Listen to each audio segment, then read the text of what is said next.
Welcome to 40 Fit Food. My name is Oscar and this is Mimi. We are here every Tuesday to give you fitness tips and advice on how you can stay happy and healthy well into your 40s and above so you can continue to do Kung Fu, Tai Chi, or your fitness regimen of choice. Right, and we thought that since many of us are home, and I don't know about you, but I'm spending way too much time on my phone, right here, all day, or on my computer. First thing when I wake up and last thing when I go to bed. I actually, PSA announcement, don't do that. It's not a good thing to do. But what I've noticed is that my wrist has gotten a little bit tighter, and you have had some wrist issues recently that you have been working on. So maybe you can talk about things that you've done. I had a very serious drumming injury. Right. Yeah. Very dangerous. Very dangerous. Just ask my drum team. Anyway, I did kind of have a bit of a sprain or a strain, I didn't go to a doctor, but I could tell it was just not quite right. It's actually taken quite a while. And normally anyway, what I do throughout the day, per your recommendation, of course, is joint mobility.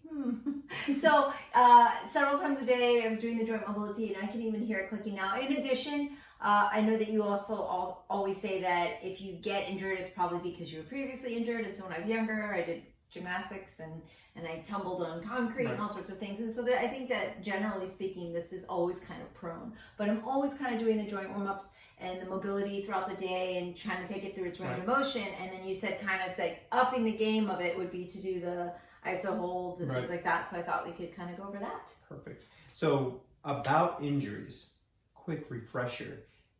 The force that you put into your tissue, and just think of all of this stuff as your tissue.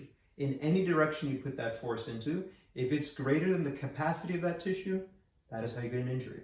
Force greater than the capacity of the tissue equals injury. Got it? So what we need to do then is increase the capacity of the tissue.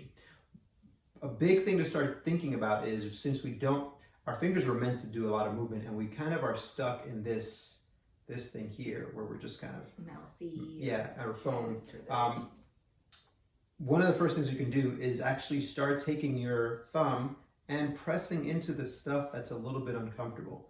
You're probably not going to hurt yourself as long as you're not going into pain, and you may hit a point that releases a little bit of tension. So like a trigger, so you can like hold. Right, so you can do a hold. Breathe a bit. One thing that a physical therapist told me once was that if you're pressing on something and you're feeling something a little bit sharp, and 20 to 30 seconds pass, and that has not dissipated, it's the same consistency, you need to move on.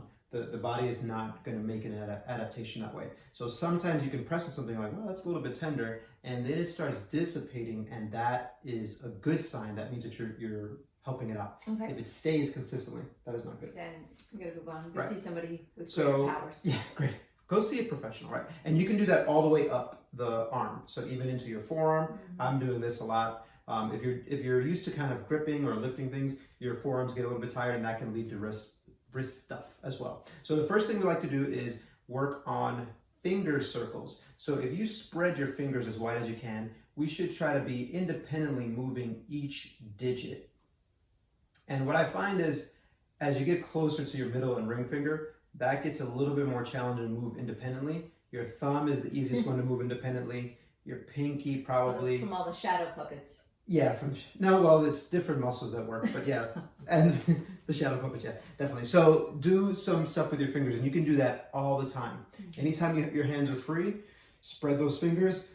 If you want something to do when you're watching TV and you're not busy maybe eating, because sometimes we eat when we're watching TV, but if you have your hands free, then go ahead and do some stuff for your wrists. Okay. Sorry, for your fingers.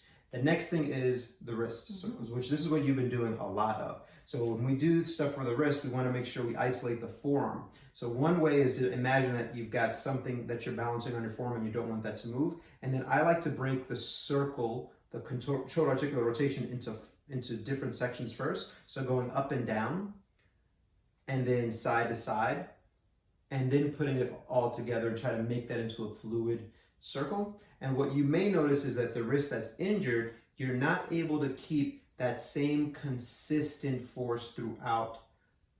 You may also be cupping your fingers, which is not good. You want to make sure you don't move your fingers. But those are things to work around. And the number one rule with all wrist stuff, any joint circle, is do not move into pain. always try to go through your greatest but pain-free range of motion. Okay. And real quick, can you go over the And the isometrics. The isometrics. So isometrics just means that you're putting force on something and it's not moving. So for example, if Mimi hurt her wrist going this way, I would want to start working that area. So let's say this is the point that it hurts. Well, I would just back off a little bit from there, and then I would tell her to press into my hand and then to move away from my hand, as long as it's pain-free. And I would do it from both angles. So then I would do it also where she extends her wrist, and then let's say this is the point where it hurts. I would say, let's just back off a little bit, press into here, and then move away. And you can do that in every single direction. And it just is a nice light isometric, especially if you're just injured. Isometrics is a great way to heal that tissue without causing injury, as long as you're not putting so much force that it hurts. Right. You want to be here with pain, not here. You want to be here, not here. Yeah. And so tune in tomorrow, because what we'll do is film a little wrist mobility routine for you to follow along. All right. Well, thanks for joining us. We're here every Tuesday. If you have questions, let us know. We love answering questions. And thanks for tuning in. Bye.